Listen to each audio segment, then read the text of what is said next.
Très heureux de vous retrouver pour une nouvelle série d'enseignements par le moyen de ces vidéos. Et nous allons commencer avec un poème qui m'est particulièrement cher de Maître Daishi. Ces poèmes de Maître Daishi ont reçu une traduction très heureuse il y a quelques années lorsque Maître Deshimaru s'est penché sur eux et a proposé et a publié un certain nombre de ces poèmes, rédigés par ce maître tout à fait exceptionnel, tout à fait incroyable, qui se trouve être l'un des successeurs bien évidemment de Dogen, le petit-fils de Keizan, et qui a accompli un voyage comme Dogen dans la Chine de l'époque, pour revenir au Japon et ensuite dans un ermitage rédiger des poèmes qui traduisent et expriment sa compréhension intime de la voix, et ce d'une manière extrêmement originale et extrêmement pénétrante. Alors je me propose aujourd'hui de contempler avec vous, de m'asseoir avec vous, avec ce poème qui est le poème 44. Voici en substance ce que ce poème dit. Le dragon bleu se révèle en rugissant au-dessus de la maison, dans la montagne. Nulle question pour passer ou ne pas passer par la porte du zen. On tend l'oreille et il y a le vent pur. On ouvre les yeux et il y a la clarté de la lune. Mais combien de personnes viennent ici et se penchent sur la balustrade du balcon?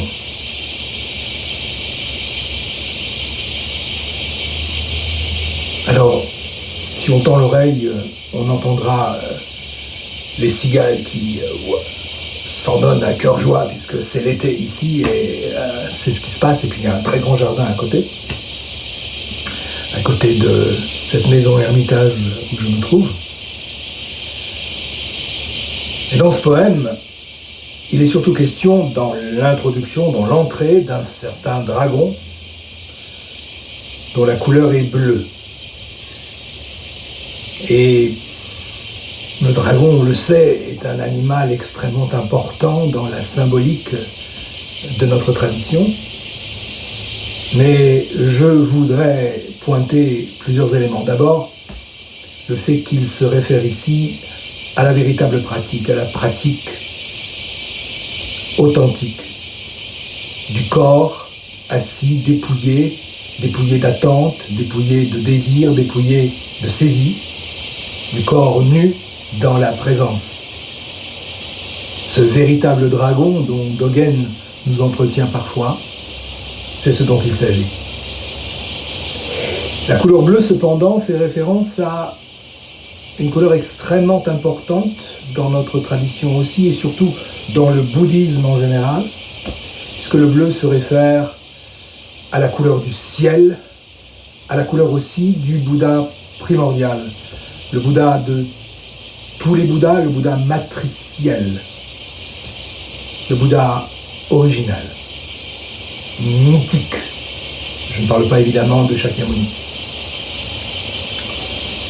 Et ce qui est intéressant, c'est que la présence de ce Bouddha originel n'est pas à rechercher, n'est pas à guetter, n'est pas à observer dans un lieu reculé, historique ou anhistorique, dans une origine mythique.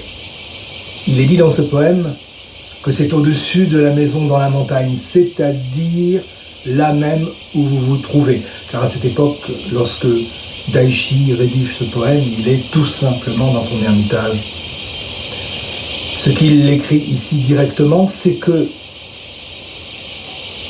l'actualisation de la voix dans sa pureté, dans son originalité, dans sa force, est accessible où que vous soyez, dans l'ordinaire de votre existence, dans le quotidien, dans ce qui fait ce que vous êtes, jour après jour, instant après instant. On peut dire aussi que l'image de la montagne, de la maison, permettent de comprendre qu'il s'agit aussi du monde des hommes et du monde naturel, c'est-à-dire que cette réalité n'est l'apanage d'aucun lieu, n'est la particularité ou le propre d'aucune situation, et son universalité est indiscutable. Le dragon bleu, c'est dans le maintenant ici. Où que vous soyez, en quelque temps que vous vous asseyez.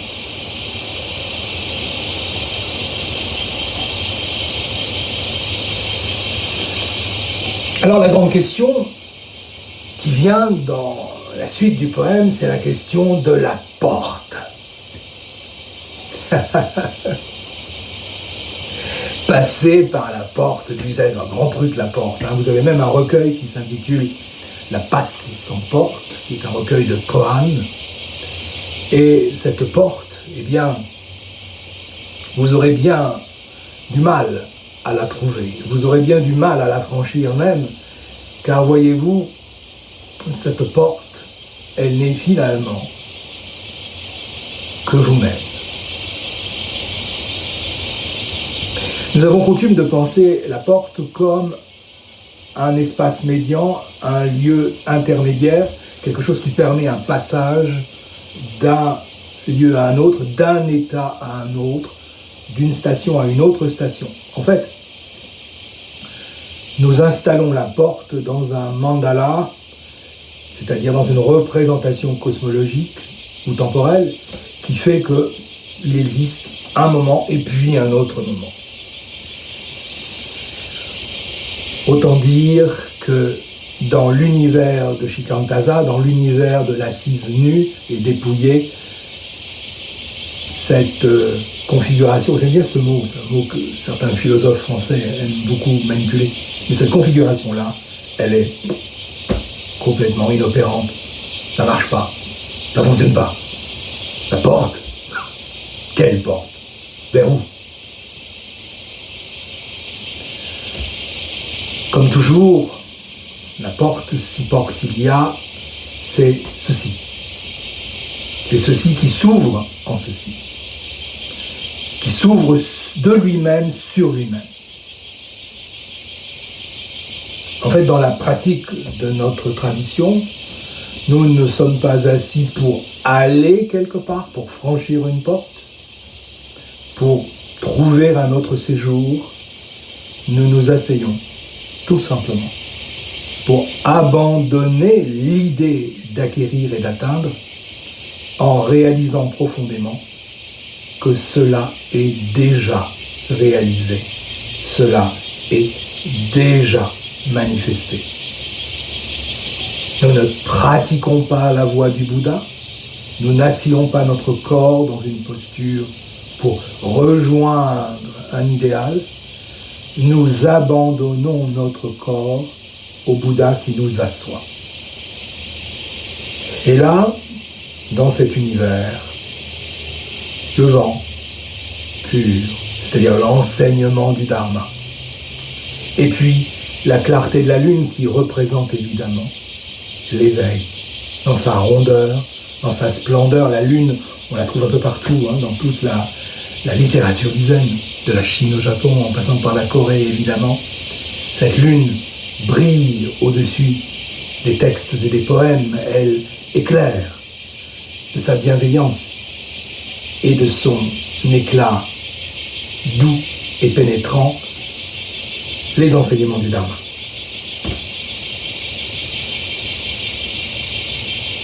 On entend, on ouvre les yeux. Ce qui est intéressant ici, c'est de comprendre aussi que c'est par la perception, c'est par le rapport au monde sensible que les choses se produisent. C'est-à-dire qu'il n'y a pas une fuite par rapport au réel, il n'y a pas une manière d'échapper à notre condition physique, corporelle. Le corps et l'esprit, de toute façon, ne sont pas dissociables ici. Il y a tout simplement une présence à ce qui est perçu. Maintenant, ça.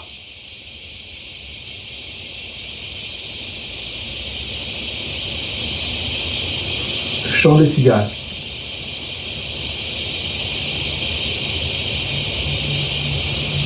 Et ça n'est même pas le chant des cigales. Ça n'est même pas le nom, la reconnaissance, l'étiquette mentale, ça n'est même pas le concept, ça n'est même pas le langage. C'est la perception crue, directe et brute qui fait que le réel se manifeste. Souvent les gens nous demandent et me demandent sur quoi le zen c'est quoi. Et je leur dis le zen c'est tout simplement vivre la réalité. Ne pas vivre le fantasme de la réalité, pas vivre les petites idées qui sont dans la tête, dans la petite caboche et qui se font prendre pour la réalité, qu'on peut finalement très facilement confondre avec cette dernière. Le zen consiste à vivre directement, intimement les choses. Et évidemment, combien de personnes viennent s'asseoir ici? Il y en a 2, il y en a 3, il y en a 10, il y en a 20. C'est pas simplement une question de rareté, hein. Il n'est pas question simplement de dire « Oh là là, ils sont vraiment très très peu les gens qui pratiquent véritablement. » Non. C'est pas simplement une espèce de chant de l'élitisme. Il y aurait quelques types ou gonzesses particulièrement chanceuses et éveillées qui pratiquent pour tout le monde. Non, je ne crois pas que ce soit le cas.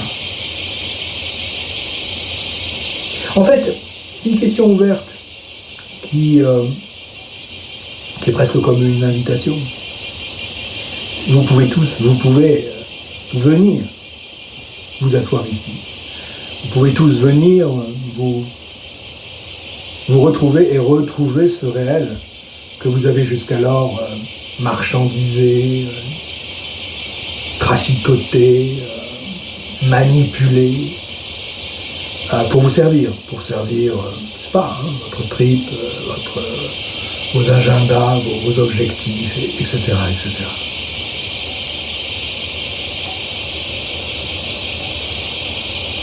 Le dragon bleu se révèle en rugissant au-dessus de la maison dans la montagne. Nulle question pour passer ou ne pas passer par la porte du zen. On tend l'oreille et il y a le vent pur, on ouvre les yeux et il y a la clarté de la lune. Et combien de personnes viennent ici et se penchent sur la balustrade du balcon?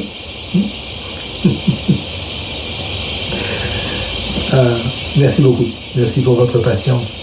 Ah oui, alors, je ne me suis pas présenté, désolé. Je suis Pierre Turlure, j'ai écrit quelques livres dont j'ai eu la chance de voir la publication, et puis je suis aussi moine de l'école zen. Je vis au Japon depuis presque plus de 15 ans. Et voilà. Et puis je suis aussi l'animateur, l'accompagnateur d'une communauté en ligne qui ne vous raquette pas et qui n'est pas là pour vous vider les poches ou vous vider la tête. Voilà. Mais ça, c'est une autre chose. En tout cas, merci d'avoir eu la patience d'écouter mon blablabla. Qu'est-ce que ça n'est qu'un blablabla. Et je vous souhaite une excellente journée où que vous soyez et qui que vous soyez. À très bientôt.